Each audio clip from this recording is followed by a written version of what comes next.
सोचिए, एक ऐसा वायरस जिसने दशकों तक पूरी दुनिया को खौफ में रखा। एक रहस्यमयी बीमारी से इसकी शुरुआत हुई और आज ये कहानी विज्ञान की सबसे बड़ी जीतों में से एक बन गई है। तो चलिए एचआईवी की इस असाधारण यात्रा को समझते हैं। अब जरा सोचिए, क्या हो अगर कोई दुश्मन आपके ही शरीर के डिफेंस सिस्टम को हैक कर ले। मतलब एक ऐसा घुसपैठिया जो आपके गार्ड्स को ही आपके खिलाफ खड़ा कर दे। सुनने में फिल्मी लगता है ना? पर एचआईवी हमारे शरीर के साथ बिल्कुल यही करता है। तो आखिर ये दुश्मन है कौन? इसका नाम है एचआईवी, यानी ह्यूमन इम्यूनोडेफिशिएंसी वायरस।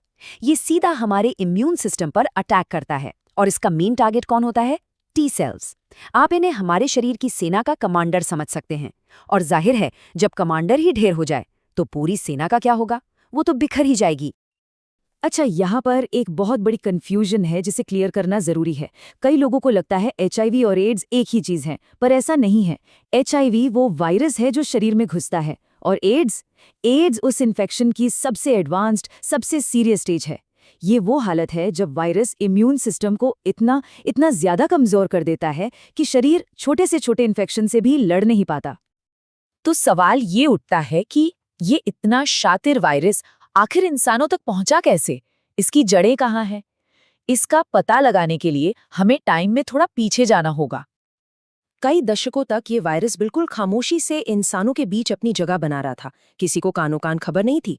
माना जाता है कि इसकी शुरुआत हुई 1908 के आसपास, जब ये जानवरों से इंसानों में आया।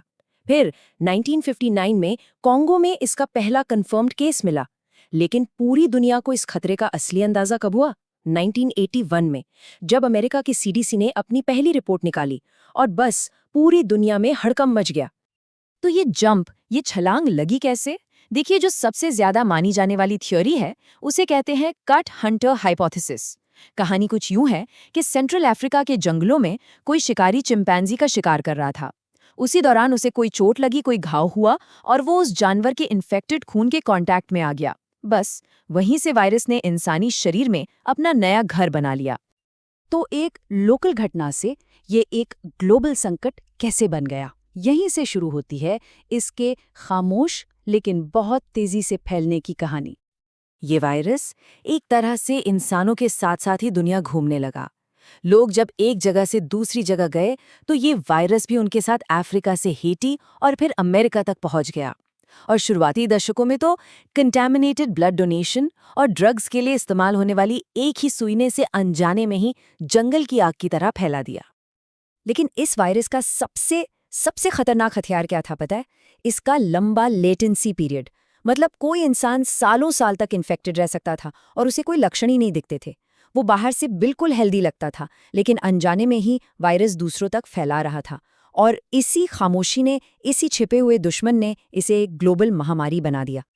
पर जैसे ही इस दुश्मन की पहचान हुई, साइंस ने इसके खिलाफ एक जबरदस्त लड़ाई छेड़ दी। और ये कहानी में निराशा से उम्मीद की तरफ एक बहुत बड़ा टर्निंग पॉइंट था।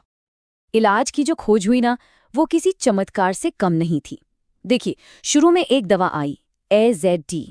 ये एक उम्मीद तो थी, पर इसके साइड इफ़ेक्ट्स बहुत ज़्यादा थे। असली गेम चेंजर साबित हुई एंटी रेट्रोवायरल थेरेपी, जिसे शॉर्ट में ART कहते हैं। अब देखिए, HIV एक रेट्रोवायरस है, तो ये दवाएं क्या करती हैं? ये उसे शरीर में अपनी कॉपी बनाने से ही रोक देती हैं। इसे कॉकटेल थेरेपी भी कहते हैं। क्यों? क्योंकि ये कई सारी दवाओं का एक मिक्सचर है जो वायरस पर अलग-अलग तरीके से हमला करता है। और ART ने सचमुच सब कुछ बदल कर रख दिया। इसने HIV को मौत की सजा से एक मैनेज की जा सकने वाली कंडीशन बना दिया, कुछ डायबिटीज की तरह। अचानक से लोगों के लिए भविष्य फिर से मुमकिन लगने लगा। आज सही इलाज के साथ HIV पॉजिटिव इंसान एक लंबी और हेल्दी जिंदगी जी सकता है। और फिर साइंस की इस जंग में एक ऐसा मोड़ आया जिसने सबको हैरान कर दिया। दुनिया की मुलाकात हुई द बर्लिन पेशेंट से। इतिहास का वो पहला इंसान जो HIV से पूरी तरह क्योर हो गया था। हुआ ये कि उन्हें ल्यूकीमिया भी था और उसके इलाज के लिए बोन मैरो ट्रांसप्लांट की जरूरत थी। अब उनके डॉक्टर ने कमाल का काम किया। उन्होंने एक ऐसा डोनर ढूंढा जिसके जीन्स में HIV के खिलाफ एक रेयर नेचुरल इम्यूनिटी थी। ये एक बहुत बड़ा रिस्क था, पर ये काम कर गया। ट्रांसप्लांट ने ना सिर्फ कैंसर को हराया, बल्कि HIV को भी शरीर से जड़ से मिटा दिया। हाँ, ये प्रोसेस बहुत रिस्की और महंगा है, सबके लिए नहीं है, लेकिन इस एक केस ने ये साबित कर दिया कि HIV को पूरी तरह खत्म करना मुमकिन है। तो आज इस कहानी में हम यहाँ खड़े हैं। ART ने लाखों लोगों को नई जिंदगी दी है, ये सच है। लेकिन एक ऐसा इलाज जो आसान हो, जो सबके लिए हो, उसकी खोज आज भी जारी है। साइंस हर दिन नई उम्मीदें जगा रहा है।